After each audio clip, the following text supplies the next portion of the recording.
happy to be here. As you can probably tell from my accent, I am from Australia, and I'm a long way from home. There's a lot of familiarity. There's a lot of beautiful people I've been meeting all over the world on the medicine path, who are interested in shamanism, who are interested in a spiritual resurgence that is happening all across the world, that Indigenous people have held the space for through the power plants like ayahuasca. I first started on this journey in around 2006. I went down to Peru as a journalist, and I thought I was writing about ayahuasca and the culture there. I was interested in the mythic archetype of the shaman and why so many Westerners were going down to Peru in search of the healing that ayahuasca can provide. And it was only as I went deeper down the rabbit hole I discovered that it wasn't really just about the story, it was about the experience, and I was on my own spiritual path. I met a lot of beautiful people down in Peru, a lot of indigenous practitioners who work with ayahuasca, and I met a lot of people who were seeking something deeper, something that they couldn't find in the material world in the West, that was sort of being disconnected, this dis-ease from a spiritual reality. Now, ayahuasca is just one path amongst many. I like to say that all paths lead to the same source. They're all valid. I'm not promoting one over the other. But my path has been with the medicine of ayahuasca, and also, as you'll see in the film, with the sacrament of DMT, which is part of the ayahuasca brew and can be used as a smokable extract and occurs naturally in the human brain as well. Part of the themes of the film really look at the clash or the different usage of indigenous medicines like ayahuasca and the lineage attached to that, and this rise in DMT culture, which has also been all throughout history and all through different religions. Different cultures have used these sacraments. And that's the key, really, is that intent and the right purpose, the right frame of mind is really what it's about, I feel. That all these things can open shamanic space and it can open a larger reality, but in reality, it's really what's within and why you're going within. What we've tried to do in this film, it's based on a book. The journey I went on for the article became a book called Our Awakenings, which is out and available now, and the film is directly adapted from the book. So the narration that you'll hear in the film is the emotional journey I went on in 2006, and it's grafted into the film as the emotional journey. In bringing the film to audiences, we've toured it across Australia, and we've done the UK and London, and now we're bringing it to America. What I realised is that, you know, it's about more than ayahuasca. As you see in the film, there is a juxtaposition of sacraments and of the way that we use these substances. Ayahuasca is the impetuous. In the book, of course, the book is a lot more about ayahuasca, and the DMT sequences are just, well, that's just one chapter out of 30 from the book. The reason, I guess, that's in there, it does evolve the narrative forward, but we did have the footage. We did have the footage, and it was such a unique experience. I feel very blessed that you know, I was in the right place, right time, and had been doing the work to go into that experience with the sensitivity and the journalistic bit of my brain switched on to sort of lucid dream into the Godhead. That's what it felt like, and to bring it back. And I sort of felt this duty of care, like it's my most spiritual and intimate moment. To share it with audiences in this type of context is a bit weird, so, you know, excuse me, you know, but I hope you got something from it, because what we were trying to do with that is to anchor the experience in a way that could transmit it without going through the experience itself. And it felt like a valuable thing to do. But as the narrative evolves, and it came to me that, you know, it's about more than ayahuasca. It's about ayahuasca, it's about the DMT, and then it's really about our own ability to connect to spirit in whatever modality or pathway you choose to do that. And I do believe that the reason that ayahuasca is on the increase at the moment is that there's a big demand, there's a supply and demand, there's a need for global healing, and we're not divorced from the planetary mainframe. Mother Nature makes these substances. She knows what she's doing. DMT is in our brains, it's threaded all throughout nature, in the animal kingdom and insects and the plant world. It's a neurotransmitter. Ayahuasca is a time-honoured sacrament, but it's coming to the West because they're in need of healing and connection to the planet in this time of great change. And it's not just those substances. We've got some other guests here tonight who I'll introduce who have experience with man-made psychedelics, with other plant entheogens like Iboga, and they're all valid pathways if we use them with the right integrity and respect. So I'll just jump into it with the panelists and start maybe from the left-hand side. Brief introduction, we have Mr. Dr. Neal Goldsmith. Thank you. You want to say something now? Do you want me to introduce myself? Just a brief, yeah. Thank you. Hi, I'm Neal Goldsmith. I'm a local psychologist. I have a book out, Psychedelic Healing, about my own experiences and the use of psychedelics in psychotherapy, and also how it changed my worldview. And in some ways, it's sort of like this film, this wonderful film, by the way. Thank you, Rak, for putting this together. What a timely and well-made film. And so, you know, we've all had our own personal experiences. And I guess as an introduction, just to leave it at that for now, I'll say that that psychedelics changed my clinical practice because it changed my worldview. Because like the film said, psychedelics are kind of like the miner's hat, that whatever you look at is illuminated, and including yourself. Hi, my name is Dimitri Mugianis. I am a Nganga in the Bwiti tradition. I was a 20-year heroin addict, heroin, methadone, and cocaine addict, intravenous drug user. And with 11 years ago, with one treatment of Iboga, I broke my addiction and I haven't used since. Since that time, I've been initiated into the Bwiti and And let me just say something for all the active users out there. Give me applause for the 20 years using. Thank you. That was a lot harder, okay? This shit is easy compared to that. But thank you. And since I've ingested the sacrament, I provided over 500 treatments in the New York City area, mainly been to Gabon and back, been arrested, prosecuted by the federal government, and still here to say hello to you all.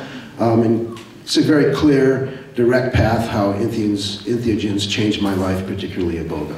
And at this point I work with using active drug users at New York Harm Reduction Educators in East Harlem, and I also have a clinic down in Costa Rica called Iboga Life. Yeah. Hi, my name is Brian Murphy. I met Rak this morning. It seems quite a long while ago now. It's a beautiful movie, thank you. And Rak joined us in East Harlem this morning when we did a ceremony of drumming and dancing with the people up there. That's what Dimitri and I do every week. And up there and in my private practice, I'm looking for ways to access the human imagination, which is where this journey is too. And I think that's why I'm sitting here right now, because I have an interest in the living human imagination, what William Blake called the holy imagination, and it is the Godhead. He calls it the breast of God. And let's all go there as soon as we can. Hi, I'm Hamilton Morris. I have a column in Vice magazine and a video show as well that's dedicated to psychedelic drugs primarily, and I'm also engaged in some chemistry-related investigation of tryptamines. I have a publication on that coming out shortly, but that's pretty much it. I've been studying psychedelics for years. Cool. Look, that's maybe a good starting point. It's this whole idea, and again, it's a linguistic conceit. Psychedelics, you know, that was coined in the 50s. It means to manifest the mind. Entheogens was a term that was coined in the 1980s to get away from the political stigma of psychedelics. But it means to invoke or reveal the divine within. And there's a big difference between that, actually. You know, those two things: the plant sacraments and the man-made chemicals. Ultimately, everything is nature. But maybe I'll just throw this to the panel here. Psychedelics are really coming into Western mainstream, the medical fold again after 40 plus years of being illegal, and there's a big push for this medicalization of psychedelics. Neal, would you like to maybe say something on that? Yeah. In fact, psychedelics, the word psyche and delos, right? Mind manifesting. But it's not really, to me, mind manifesting. To me, psyche, the word psyche is about the deepest part of us, about your soul. So really, to me, it's soul manifesting, and therefore really not all that so different from entheogen, because really it is one substance. These are a myriad of classified as one type of thing, the psychedelic or the visionary plant. So what's really interesting to me as an observer of society is that as these sacred plants in the form of drugs are coming into medical practice and thankfully being researched and accepted again, and as they really do their wonder, what really turns out to be the case is that the healing property isn't a chemical like penicillin or insulin or something like that. It's what it triggers inside of us, the cascade, the serotonin and tryptamine cascade. And that is really a shamanic practice, even in the medical schools. And so it's really redefining not just who we are, but who physicians are, what medicine is, what healing is, and what society should be like. And so as these substances come into society, are reintroduced, like after the 60s introduction of psychedelics was like dosing somebody, where you slip them a Mickey, you give them the drug without them knowing about it, and they freak out. And society freaked out and said, no, you can't do it anymore, I'm never going to do it again, and you can't either. And that's what society said. And so over the decades, the enthusiasts and the scientists have been holding society's hand and saying, well, maybe you should read this, and maybe you should try it again. And so now society's trying it again. And it's coming into society not just through the medical approach, but through the gentle, sort of spiritual environment of the ayahuasca ceremony. It's a wonderful way to reintroduce psychedelics into society. It is, and it's one pathway, because at the same time, what's paralleling that is this spiritual resurgence. And for at least the last 5 or 10 years, there's been a great flood of interest in ayahuasca as more and more pieces of media are published and more people find out about it, specifically because of its healing properties and the fact that it has a lineage. It's connected to the medicine people of South America, and they hold space for the medicine, for the healing of the people that come to them. The shamans are really mythologized in the West, but really they're doctors. They're doctors as well as maybe priests and psychotherapists in a sort of jungle setting. But the thing, I think, why ayahuasca is really being accepted by the populace, even if the governments still don't recognize it as a legal thing in many countries in the West, is this idea of tribality and of lineage to indigenous people. And we're not alone with ayahuasca, because Dimitri is going to tell us more about Iboga. For those of you that don't know, Iboga is the central sacrament of a spirituality called Bwiti in the Central African Republic of Gabon, equatorial Africa, right on the coast. Iboga has been used for thousands of years. I think at this point there's a 5,000-year-old, what's the word I'm looking for? Tradition? Yeah, an artifact. Well, yeah, it's good. They found Iboga being used at least 5,000 years, we've found. Iboga is the central sacrament. Much like ayahuasca, it's Iboga, and then the pharmacology, the pharmacopoeia of the forest, of nature, and also the performing arts as healing arts.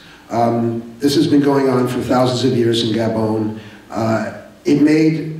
Iboga made its announcement through the body, the politicized, stigmatized body of the addict, the modern-day leopard, much like in the Christ story, where Christ chose the leopard. It's not really about leprosy or about the family or the public health issue of leprosy. I believe Iboga chose us junkies because we are the lepers. And what it does is one of the many things it does, but the way it announces itself to the Western world, to the Western mind, is that with one dose of Iboga, the physical dependency on opiates, i.e. methadone, heroin, Oxycontin, etc., is eliminated without physical withdrawal.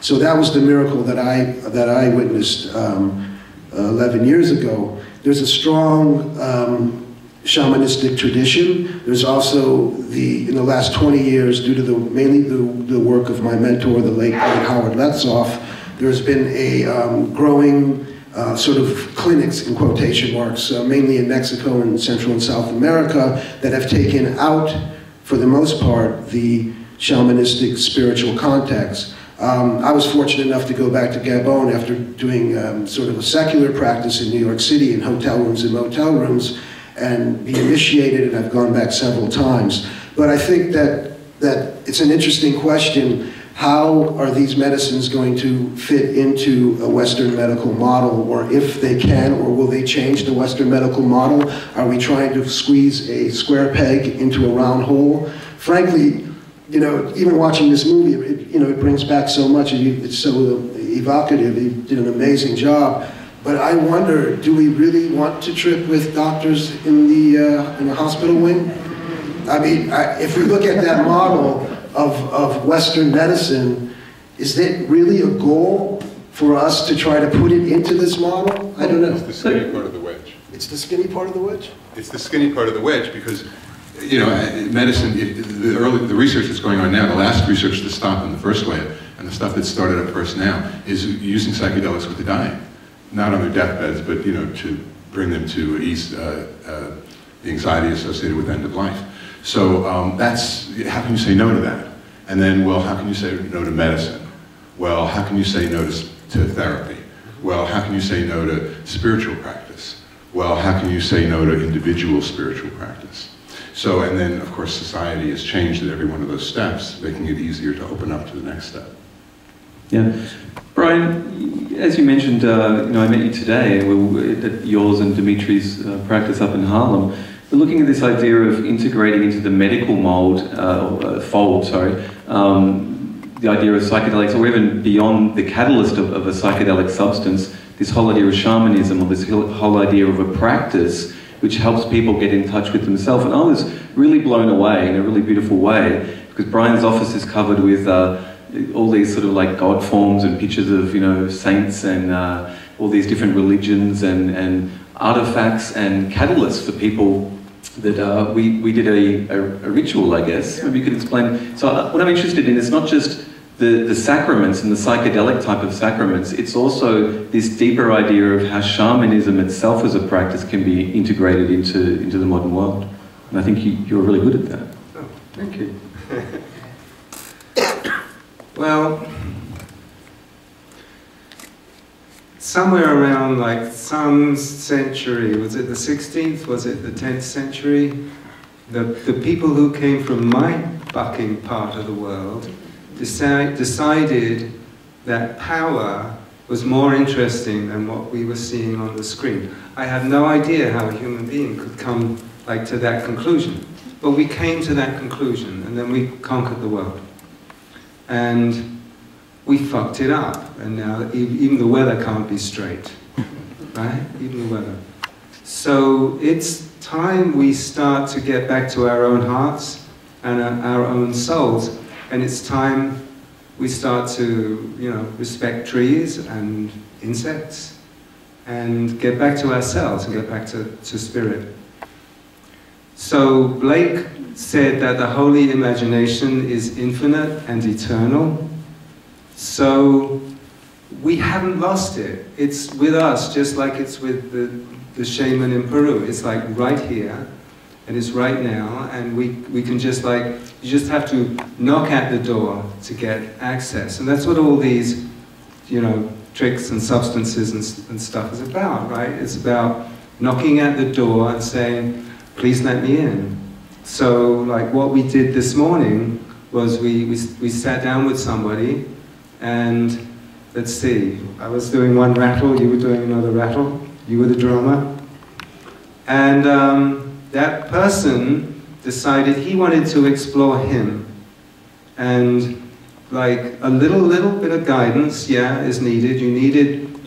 If you need a ferryman or a ferry woman to ferry you over from one side of your imagination to the other, and then you can go exploring, and you know that you're in touch with your imagination when stuff is coming to you that is like a surprise, like what's this about? Oh, okay, wow, what's happening next? Yeah, you know, then you're not making it up, and you're in touch with your own imagination, and you can ask it for healing, and you can ask it for guidance. And I don't know if that's shamanism, or I don't know if that's psychotherapy, but I do know it's what we should all be doing, or we can all do if we choose to do it. Beautiful, thank you. Hamilton, we've come down the line, haven't we? I'm just interested now, because we've talked about this idea of this artificial distinction in some senses between, you know, psychedelics and entheogens and the intent that we use them. You're known, you know, for your work with Vice magazine. I guess the word drugs, right? It's like a drug writer. I looked at your bio, I looked at your blog page. You have a beautiful list of your favourite chemicals, and I can't even remember them all. There's many tryptamines. There's lots of the MTs and, well, yeah, there's so many to choose from. But I'm interested in this idea of, with you, and I guess with your generation, if I can say that, this idea that, you know, drugs are portals to altered experience. But do you feel there's something deeper going on for you, and for maybe if you could comment on what you think's happening in youth culture, or just, I don't know, like... Yeah, I don't know that I'm necessarily speaking for my generation, but more for just a more like scientific perspective on this matter. I do have a materialist or rationalist or scientific or naturalist or whatever word you want to use take on this whole phenomenon, which is not to say that I don't think it's amazing or powerful or therapeutic. It just means that I'm not going to assign some kind of supernatural significance to certain aspects of the experience. And so, yes, I do think that there's a lot of benefit to be had, and that there can be very deep experiences even within that naturalist framework, where you're still understanding that these things are molecules and that the distinction between natural and synthetic is not a real one. But in the movie, you talk about how ayahuasca is not a drug, it's a medicine. Like, you know, those sorts of distinctions are not ones that I would make necessarily. Why not? Because it is a drug, technically. Why? Define drug, something, an exogenous chemical that exerts a biochemical effect on your consciousness. This is a beautiful duality that we're discussing, and when you smell a duality, you should get happy because the resolution is obvious, right? So it's both a drug and conceived of as a spirit, and the spiritual approach is a metaphor that's as good as any. I think of Alex Gray's paintings. Really, we're not going to make progress with really understanding them and using them, I think, if we stay in a strictly shamanic perspective, because it doesn't really accommodate what else we know. But likewise, to take a reductionist approach, when you see certain things, like you said, the molecules. Well, what are molecules if you dig deep enough, but probabilities? So, you see what I mean? It's like not supernatural. So the world is really, really cosmic. And that's not supernatural. There's only one thing, and it's really, really wonderful. And people call it magic, and people call it God, and you can call it emergent properties, or whatever you want, or holism, or gestalt. You know, the words are ridiculous. But the experience, like you have in psychedelics, is inexpressible, right? And then you know you're hitting the real thing. And you know it.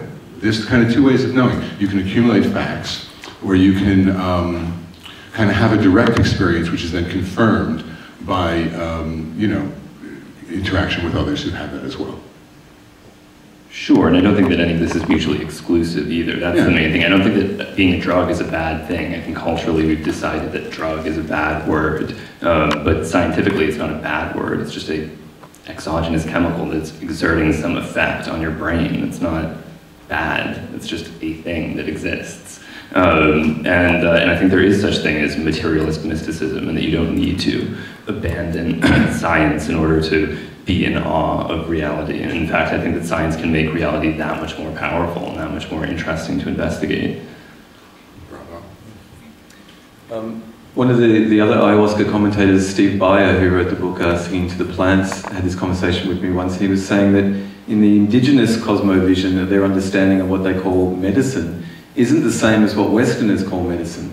You know, we reduce it down to the chemicals and to the properties and the reactionary states. But in the indigenous sense, La Medicina has a spirit in it, and there's a diva, or this animist sort of spirit, and there's something more than just a neurochemical reaction. There's this intangible spiritual interaction that also facilitates the healing. And so I know that a lot of the indigenous curanderos are interested in this appropriation in some senses of ayahuasca, or integration into the West, because we can boil it down to its brass tacks. You know, we can bring it down to the molecules and what it does, and it will still have effect. but there's also a greater numinous world, you know, that it opens up, a portal that it opens up that is also part of the healing process.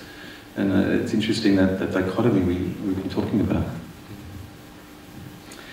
Hamilton, while I'm here, what can you tell us about these tryptamines? Because the 5-MeO sequence in the movie, I don't recommend anyone do it per se, but it is something that's very powerful, and it's also very different from just normal NN-DMT. It's a lot of a different type of experience, but with your pharmacological perspective, what can you tell us about tryptamines in general and about 5-MeO specifically? Yeah, as you said in the movie, 5-MeO-DMT, I believe, has been isolated from the urine of schizophrenic people, I think, in at least one experiment. And the same is true of bufotenine and DMT as well, and that's sort of an ongoing area of research. What do they do with it after they isolate it? What do you think? Injected it into a GCMS, probably. I don't know. Do you mean that they drink the urine? Is that the question? But yeah, there's a lot of endogenous tryptamines that modulate consciousness in ways that we do not fully understand. Even melatonin is something that I think could have some very interesting effects on either dreaming or all sorts of different aspects of waking consciousness. And melatonin is very closely related to a lot of these serotonergic tryptamines, even though in and of itself it is not a hallucinogenic drug. But if you just reduce one of those oxygens, and then you have N-ethyl 5-methoxytryptamine, which is hallucinogenic. So it's very, very, very close to some known hallucinogens. And yeah, this is really something that's worth investigating, because again, these are almost certainly modulating our waking consciousness in one way or another. One of the beautiful things I've found in New York City and being with Dimitri and Brian as well is this idea that I'm developing, or this awareness I'm developing of this global shamanism, of this resurgence. And I think it's related to the interest in psychedelics that's coming back and the medical fold. And there's also a larger pattern at work. There's practitioners in many, many different modalities with different plant entheogens in different regions of the earth. In indigenous sort of archetypal setting, the shaman would be on the edge of the village, so he or she could retain the sensitivity to the spirit world and be of the world but not in it. And if a shaman was responsible for, say, 100 people in a village, that 1-to-100 ratio in a world of 7 billion people needs 70 million or more practitioners to work in their parts of the global village. And I think that's a real, it's really anchored in a place like New York, which is so multicultural and built up on the foundations of many different cultures coming together as one identity. And I really I felt that in the practice today with Brian and Dimitri. I was wondering if you guys had any thoughts on this, this global shamanism and through Iboga or through your different practices. Well, what you saw today, we work at a needle exchange, and we are a very small part of it, sort of the holistic part of it. And what you saw at the beginning of the morning was our weekly circle. Basically active drug users, most of them homeless, many of them formerly incarcerated. And this has been going on for 2 years. The reason that I got interested in working with that, I've been working that population, I was that population, I've been working with that population for years, but to try to bring some of these practices in was there's no framework or there's no container in which to hold people like that afterwards. In other words, when I was doing underground treatment, we would treat homeless people, and then what? We drop them off at Ward's Island and say, have a nice day. There was no way where they could contextualize it. So Brian and I started working, I guess almost 3 years ago, shortly before I was arrested, and fortunately, I had a little part-time job after I was arrested. And what we've seen happen, and I'm not addressing the question directly in terms of Iboga, but what we've seen happen is people claiming what was theirs anyways, meaning that we're only a few generations away from the soil. We're only a few generations away from that sort of group interaction, and people fell into it very easily. I do see Iboga spreading, the use of ayahuasca spreading, but within that population, I don't see it at all. And as a matter of fact, I walk into these rooms around entheogens and psychedelics, and we're in New York City. This room does not represent New York City. This is a predominantly white, highly educated, and there's 4 guys up here. There's 5 guys up here, which is usually the deal. You know, I've been on many panels, and I'm not beating you up right now, brother, but like, you know, there's shit, no women. The men talk what the women do. Yeah, that's why they're not happy. So, when we see that change, when we see race and class and gender, when we see the democratization of these medicines like that, then we're going to see a real big global shift, a real big shift. But right now, this medicine comes from poor people, comes from black and brown people, and very few people, very few of their peers have access to that.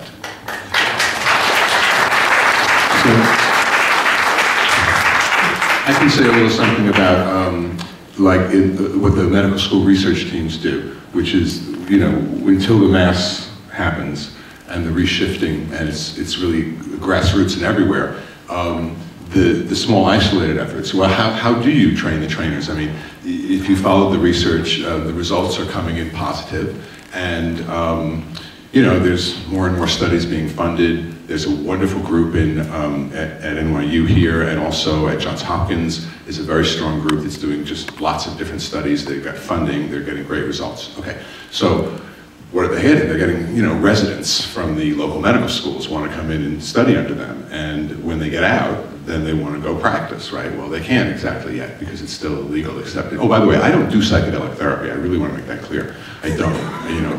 I'm fascinated by it. It's the most powerful psychiatric medicine there is, or spiritual sacrament, or both, really.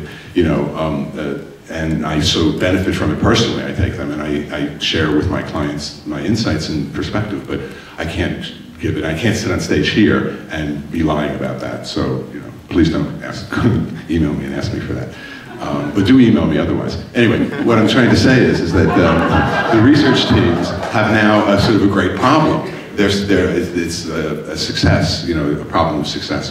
So what they're doing is they're submitting proposals to the government to do active training, to give the residents and other, you know, research people, assistants, an experience of MDMA or of psilocybin from mushrooms, so that they can have that experience. Because otherwise, you know, this is like, how do you train the therapists? The future therapists. So they are training a whole cadre. And also, how do you know how to train? How do these studies that just grew up in the last 20 years, how do they know what they're doing, really? And so there's some old-time folk around, like Bill Richards, for example, at Johns Hopkins, who was active since the 50s, and he's like just a national treasure, really.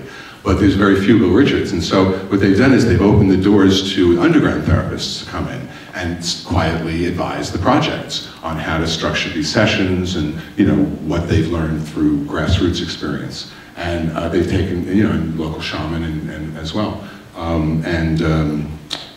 In fact, because things are so positive now and there's so much acceptance, public acceptance, there's been efforts really to organize and to share information amongst practitioners and shaman in the Western world, who are therefore underground therapists. And there's been efforts to share the wisdom, so to speak. And so those things are happening. It's the sort of underground or precursors of professional societies that might spring up in 5 or 10 years when these things are rescheduled. And lastly, they will be rescheduled. Psilocybin and MDMA are going to be rescheduled 5 or 10 years tops, I would say. Go out on a limb and specifically predict that, because the data are coming in strong, and you can't really deny it in the age of the internet when everybody knows everything. So, here.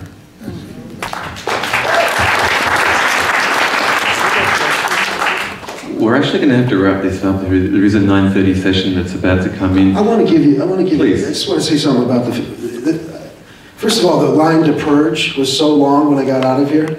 I felt like I had to. And we've been watching tripping movies for 50 years now. And nobody has gotten it right. They've skirted around it, but you fucking nailed it. And for an hour and a half. Thank you. Well, we will have to wrap up, and maybe I'll just say this last comment as well, that one thing we did in the ceremony today up in East Harlem, we emphasised this fact that all pathways are valid in it, whether it's trance or dance or tantra or ayahuasca or iboga tryptamines, you know. They open the space within where we are all one and where there's this spiritual overlap. And what it reveals is that really the medicine is within, and we are the medicine. We are all the medicine, and we just have to find that little crack that lets the light in. That it took, you know, if you look at the last 50 years of Western culture, and I guess this is primarily our focus because Indigenous people are still close to the land and they still have this connection. We are the ones culturally, to use broad strokes archetypal language here, we are the ones who have lost our connection to the planet. And so this resurgence is all part of it coming full circle and coming back into the fold and going back to the garden and remembering what nature really is. Because in the Western reductionist model, we've just been taught that nature is something to rape, pillage and plunder. And you know, Mother Earth is not very happy, and most of the people who live on a planet in cities in a disconnected sort of environment, in a denuded spirituality, are not very happy either. But interestingly enough, you know, Albert Hofmann, who was the famous chemist who first discovered the properties of LSD in 1943, he initiated this psychedelic revolution. But the psychedelic revolution, I like to say in shorthand, see how it goes. In shorthand, it opened the mind for a generation. It introduced into the white picket fence America, the 1940s, 1950s type of America, this idea that there were these things of altered states, and there was this consciousness that expanded, you know, the mind and expanded our abilities to connect. A generation later, ecstasy came onto the scene and opened the heart. And now, a generation after that, this resurgence is happening across the Western Hemisphere of plant entheogens, primarily led by ayahuasca because of its healing modalities and its ability to really connect people and cleanse and have beneficial results. But there are many, many other plant entheogens all across the planet that are doing this healing. But I wonder if we would have been open to things like the plants if we hadn't have gone through these earlier generations of psychedelics. And so I'm going to put it back to the panel just to talk a little bit about this integration of psychedelics and also this integration of plant medicines that we're going through as a planetary culture.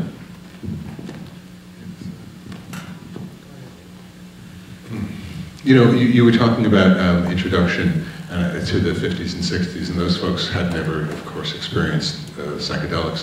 But culturally, though, it's a reintroduction, and it's way overdue. So. And so, you know, thinking about the nature of psychedelics, the word we were talking about it previously about the words psychedelic, psyche, and delos. And psyche is usually translated as mind manifesting. Delos means to sort of provide. So mind manifesting. But I think really a better way to say it would be soul manifesting. If you spell it with a small s, I'm not a religious person. But, you know, the bottom part of us. And so that, that space that we get to with psychedelics, that we were talking about reintroducing it into Western society with this perfect, perfect storm of global warming and resource depletion and topsoil and water and population and temperature and everything. You know, it's all happening because, I believe, because we've been up here mechanistically doing stuff to our environment instead of really staying connected to the heart and connected to the spirit with a small s, because I'm not a religious person. So, you know, if that's happening because of the reintroduction of these visionary plants, ayahuasca, and also through the medical route, medical schools, if that's really happening, and I think it really is, then it really bodes well. The sort of personal epiphanies, or more like clarity of vision that we get from psychedelics, is also happening accumulatively on the globe, on the societal level. So I think that this reintroduction is going to really have profound impact on society, and you know, I think it's really a renaissance for us as a people, not just as individuals. Speaking with a big S on soul and spirit as a religious person, what I find, when, you know, even after the first showing of the film, there was a father, a desperate father, and I get this a lot, who came up to me and wanted to talk to me about my work and about his son, but he was looking for a consumer product. He was looking for something that would fix his son.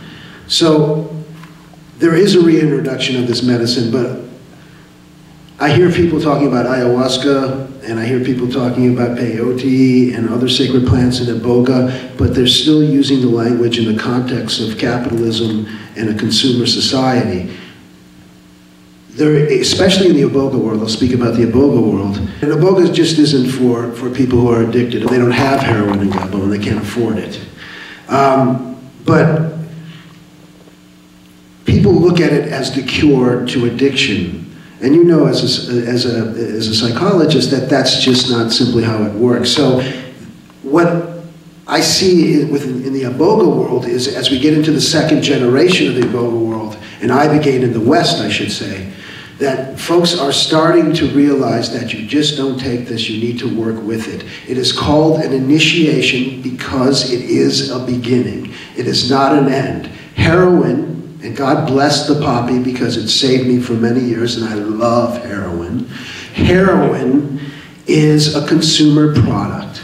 It does this thing for you. Iboga, ayahuasca, San Pedro, peyote, that's a relationship. Well, you know, and even though the Western side, the psychedelic therapy is psychedelic assisted psychotherapy. So it's always psychotherapy. It's always in a context.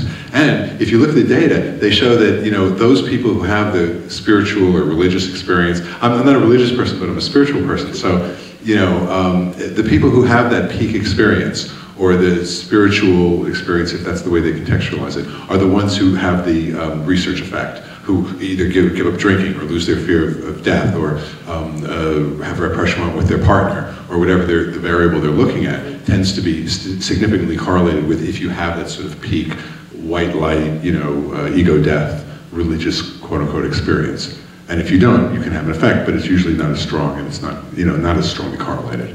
So even that, so that's redefining, of course, what it means to be healed. I mean, when you heal, you know, you have things like spontaneous remission, for example, and you know, stigmata is another example of things that the mind over the body. So really, it's the body, the core, you know, that psyche part that's doing the healing, which is why psychedelics are useful in psychotherapy, because they bring the clients in touch with the perfect part of them, and that then sort of, you know, shines upward and melts all the problems, and, you know, theoretically. So getting back in touch with that is what's doing the healing, and it's redefining what medicine is and what the doctor is. Really, is the doctor a shaman now? And is there a difference now between shaman and doctor, or are we now healing those opposites, those sort of south-north and east-west opposites? Well, that's the potential. That's the potential. I need to bring Hamilton into the conversation, because we're talking here about spirit, and we're talking here about medicine, and we're talking here about shamanism. What's your experience? You write as a drug columnist, and you've experienced, you know, on a chemical level. So what's your experience of these modalities and these substances?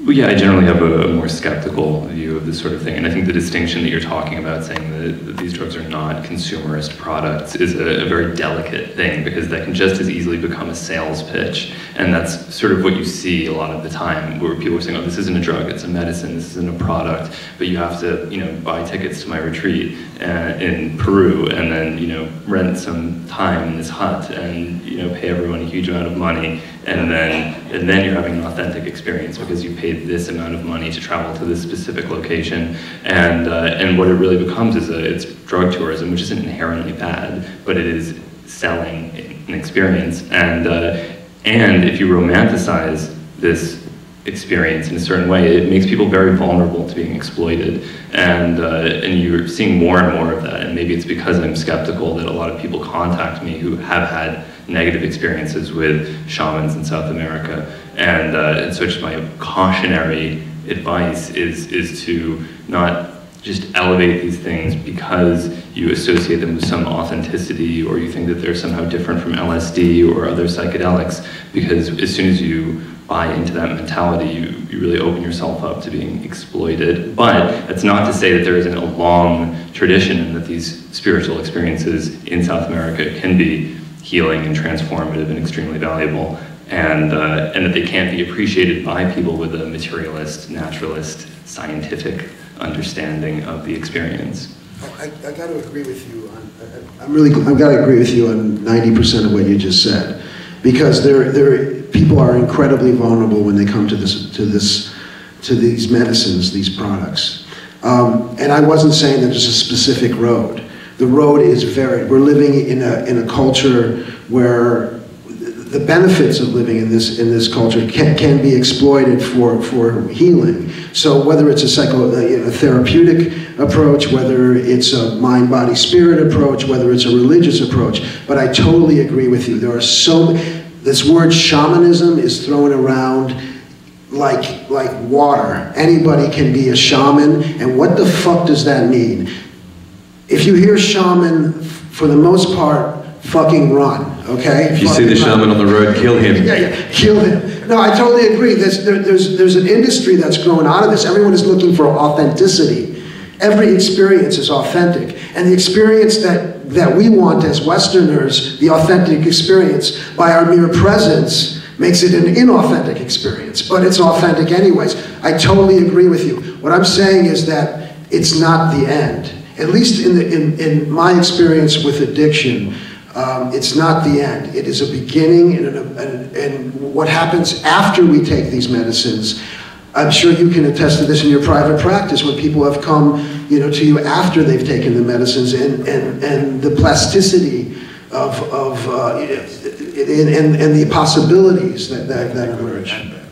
I just like to say, in a broad stroke sense, what seems to be happening to me is that 21st century capitalism is encountering indigenous spirituality, and there's a culture clash between the two, and there's a trade-off where poor spiritual people, and not every poor person is spiritual, but it's like people who live on the land, and people, especially the curanderos and medicine cultures, which understand the plants in their landscape, are being approached by Western tourists who have a lot of money, and so they're willing to share their medicines. And there's also, it's like when you put a drop of oil in water, there's a cloudiness which is happening, and it's getting grey. The area between the two cultures is merging and getting grey. And indigenous Peruvian ayahuasca shamanism is a vast sphere of knowledge, and there's good and bad, there's light and dark, there's brujeria, there's a lot of negative intent out there, there's the law of the jungle almost on an astral level, and so all of this is behind the curtain of what's called shamanism.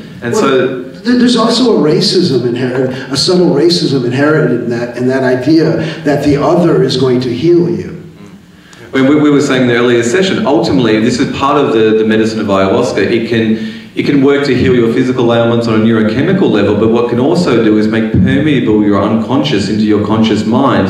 And in doing so, you revisit your wounds and your hurts and your stored emotions, which the indigenous people believe you have an energetic body, a physical body, emotional body, and that illness comes from the subtler levels. So when the healing is happening under ayahuasca, it's not just a neurochemical thing, it's you who are doing the healing. You are the medicine. You are your own medicine for your own sickness. It's an inoculation of the greater self. And the curanderos and practitioners also helping in that as well. You may call in other spirits in their understanding or other plant medicines. But to a very large degree, what it's opening up is the potential we all have within ourselves to know ourselves and to heal ourselves and to be our own medicine.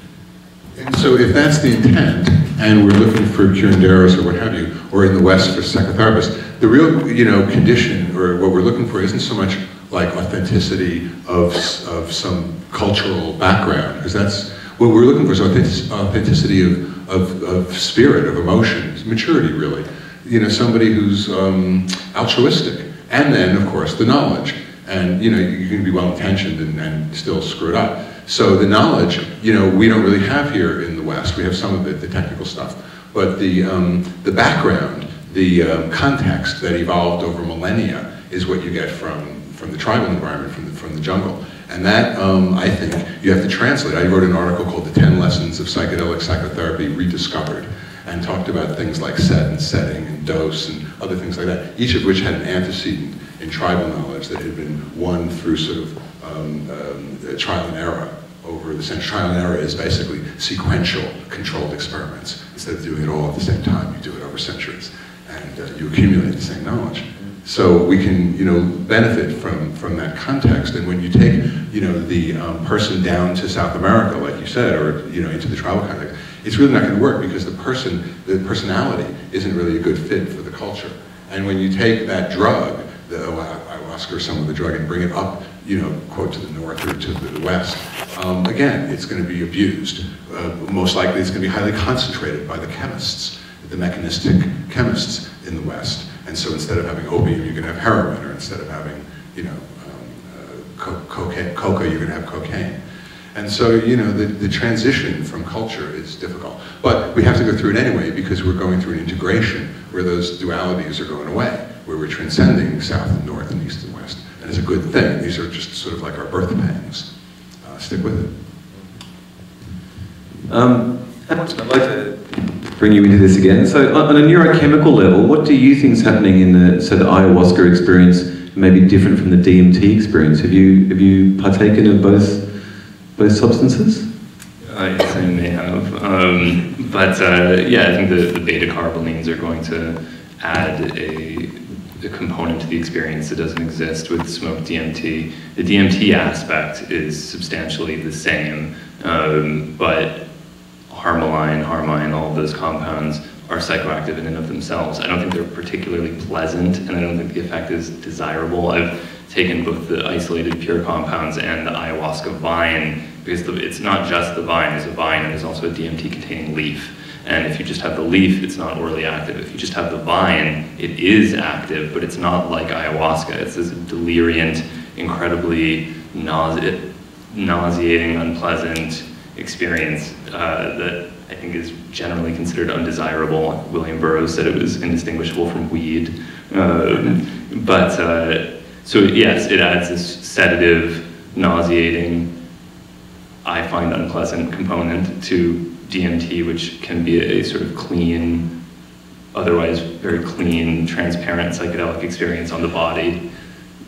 And not to say that that's, you know, I think there is a benefit to going through this purging experience potentially, and there's a benefit to the process of consuming the bitter liquid. All these things potentially have a purpose at the very least culturally, and may even contribute to whatever therapeutic effect you're experiencing. And also, you know, it's a very complicated thing. You can't reduce it down to just the independent effects of these two components of the brew. But you know, for example, there's pharmahuasca, which is DMT combined with a pharmaceutical MAOI like maclobamide, and that doesn't have the same effect as botanical ayahuasca. Actually, that's a very interesting point. There's so many mutations of the ayahuasca culturally and chemically. There's the pharmahuasca in Australia. We have what we call acacia-huasca, with acacias instead of the chacrunas. There's, I know a shaman in the Netherlands who does psilohuasca with psilocybin and an MAO. This is evolution of the neurochemistry to fit the demographic around the world. What about the DMT? Because it's a very core part of the film, and it's also very different from the lineage of ayahuasca. And you know, I believe it's a medicine as well. It's very interesting because it's probably my most sacred experience. And a friend of mine calls it entheoporn. It's like it's such an intimate experience to share that with an audience in the film. I still believe it's sacred, but DMT culture is on the rise around the world, and also historically and culturally, DMT has a long lineage. It's almost a secret history that has been buried, but it's still in the root mythologies of many different cultures. They had different substances and acacias and different plants. But what do you think is happening? Because we've been talking about the spiritual angle. And this is 5-methoxy-DMT. Well, in the film we have 5-MeO, yeah. What do you think is happening in that type of experience? In the toad experience? In that type of experience. Oh, okay, yeah, because it's also a toad venom component. I think that I personally think that 5-MeO-DMT is a much less pleasant substance. It's much more difficult for people to have a therapeutic or enjoyable effect. Not to say that the purpose is for it to be enjoyable, but I think it can have a distinctly toxic feeling for most users. It's also been implicated in a couple of fatal overdoses, which is not the case for DMT. It's also Schedule 1 in the US as of relatively recently, which is an unfortunate development. Yeah, it's much more anxiogenic, has a shorter duration. It's not visual. That's really, I think, one of the most interesting aspects of it, is it has almost no visual character whatsoever. It's almost entirely just extreme dissociation from reality, which, yeah, you know, it's a different... Why do people do that? I think most people don't find 5-MeO-DMT particularly enjoyable. Did you have any emotional response though? You know, because it is sort of very much the white light tunnel, the archetypal mystic experience. Yeah. But I found going into that, because of the left brain activity I've been doing journalistically, you know, I was on and I was grokking everything that was happening and emotionally outputting it. But do you have an emotional experience on 5-MeO, or just that visionary? It's just the visual experience. Yeah, I mean, I experienced the emotion of terror and those kinds of, but not a therapeutic experience. And I've watched people have actually, I think, frightening reactions to it. Is there a culture around this kind of substance? Yeah, I think because it's a component in psychoactive toad venom, so there is like some historical use of 5-MeO-DMT, potentially, although it's not as well established as ayahuasca and the mescaline-containing cacti. DMT in general is, it's more and more evidence is coming to light historically, anthropologically, of its usage in many different cultures through Egypt and the Middle East. They have all the caches in Israel. And I thought you were talking about a different type of DMT. We were. Yeah, 5-MeO is a different type of DMT. But, you know, Hamilton might better pick up on this, but you know, a human brain contains many different types of DMT, including 5-MeO. Like nature builds it into the infrastructure of the human organism, and DMT is a tryptamine that's threaded throughout many, many different species in nature, and it seems to be playing an important role. We don't quite know what that is. Yeah, I think serotonin is one of the most ancient neurotransmitters. It's found in virtually every living organism, including bacteria. It serves a huge number of different biological purposes in different organisms. It's actually primarily concentrated in the intestine, not in the brain, even though it's usually associated with depression and things like that. But you know, it's a lot of these marine organisms produce substituted DMT derivatives because it has, you know, it repels barnacles. Like there's all sorts of different effects that are completely dependent on the organism and the state. So maybe it has an antidepressant effect in humans, maybe it regulates dreaming, maybe it regulates near-death experience. There's a lot of different hypothesized roles that it might play. How deep does the rabbit hole go? And I think eventually, though, what's happening is that the ism of capitalism, the ism of the Western consciousness, even though it thinks it's commodifying or making a product of these things, the group soul or the world soul sort of thing is actually being changed. There's been a vibrational change, a medicinal sort of change, a healing, where capitalism thinks it's commodifying and thinks it's absorbing this and it will still remain capitalism. But what's really happening is a change of consciousness. And when consciousness changes, so does the ism. So this whole idea of global shamanism, I feel the planet is attacking the problem of the humans out of control at every level it can, because it's a distributed consciousness. It's the original, it's the mother, it's Indra's net, it contains, we're embedded in it. You know, and so whether it's through ayahuasca or iboga or tantra or meditation or polar vortex or whatever it takes, it's an interdependent network, and it's working on all levels in parallel process.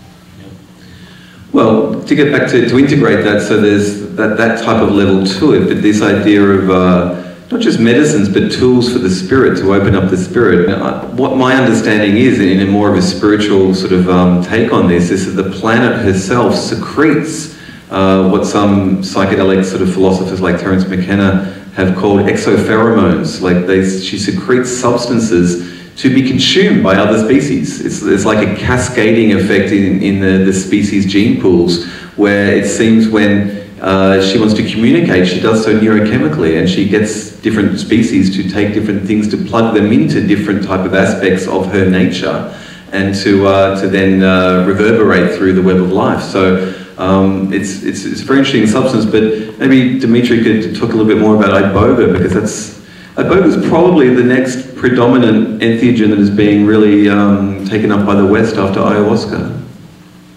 Yeah, it's been slower, definitely. I mean, Iboga, I think there's many reasons for that. I think chief amongst them is that it takes a long time. An Iboga journey takes anywhere from 8 to 36 hours, and sometimes longer. I've had experiences where people are under for a week. It's very rare, but it happens. It's labor intensive.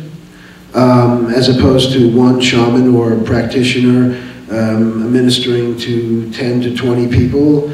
the ideal situation is at least 2 to 5 people are ministering to one person. So right off the bat, it's not a low threshold substance. There's also dangers in ingesting Iboga that doesn't seem to exist with ayahuasca and other substances. Pre-existing heart condition, interactions with other drugs can even be fatal. But it is growing. There is not the kind of tourism that we see in Central and South America and Gabon as of yet. I think for the reasons I just stated. Also, Gabon the infrastructure is not set up for tourism. I think there's an idea of going to Africa that is frightening for many Westerners. It's not a very hospitable place for Western seekers. I would guess that folks going to Gabon for the experience outside of, from the West is, I don't think there's 2,000 that have done it. This is just a guess from what I see on a yearly basis of what happens there. But it is growing. And as Hamilton said, or alluded to, it's growing, and there is a lot of abuse growing with it, just like in the ayahuasca community. A lot of hucksters and folks who are either coming from a place of a well-meaning place, or some straight-up thieves and liars. But it's growing. The interesting thing about this is Iboga is a drug user-propelled movement in the West, discovered by a heroin addict in 1962 on the Lower East Side in this neighborhood, and has moved forward, in that through that community, brought to NIDA, and it's been growing steadily. But I don't foresee the type of tourism in Gabon that we see in South and Central America. But speaking of that, there's, you yourself have a lodge in Costa Rica, and I had a friend email me yesterday, and she had done Iboga in Thailand at some Western type of lodge, and had a very negative experience, maybe not even through the facilitators, but her partner and the duty of care and not being held. And it was just that, I guess, as we've discussed here, this Western sort of idea that whatever capitalism encounters, it wants to absorb, but at the same time, so that there'll be lodges set up, there'll be people who may or may not have good intent, and they're dealing with something which is deeper than they probably realize, I think, in many different instances.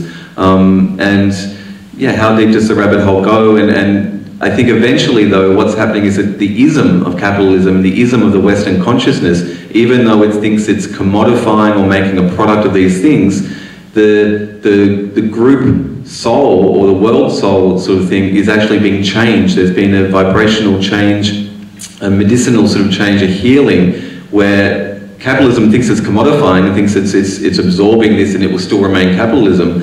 But what's really happening is a change of consciousness. And when consciousness changes, so does the ism. So this whole idea of global shamanism, I feel the planet is attacking the problem of the humans out of control at every level it can, because it's a distributed consciousness. It's the original, it's the mother, it's Indra's net, it contains, we're embedded in it, And so whether it's through ayahuasca or Iboga or Tantra or meditation or polar vortex, or whatever it takes, it's an interdependent network, and it's working on all levels in parallel processing to solve this problem. I agree. I just want to bring this up, that us using these medicines, we are taking from the land. And there is a great danger, and this is kind of piggybacking on what you're saying, because we have an opportunity to be a model for the rest of the planet. I'm talking about the sort of little entheogen community, but Iboga is being ripped from the ground. It is endangered. I've heard stories of DMT, people seeking DMT and going through, and I think Australia, there's issues with that as well. But there is a consciousness changing, but with change, and we're talking about really a rebirth, there's a lot of pain. And in Gabon right now, even the few Westerners that have come, and I'm one of them, and I'm chief amongst them, if I'm really honest. We have caused a reverberation that we don't know where it's going to lead. But I trust in the earth that we can heal this in each other. Yes, it's your consciousness that caused the change, really, because then spurred you to take action. So, you know, it's kind of questionable whether direct action without some kind of wisdom or psychedelics is going to be well directed. It can be angry, or it can be oppositional, or it can be, you know, triggering old stuff inside you that you're not even aware of, or all sorts of stuff. So, I mean, you know, although action is not just internal work, but action is important, is essential. The action, I think, grows out of the internal work.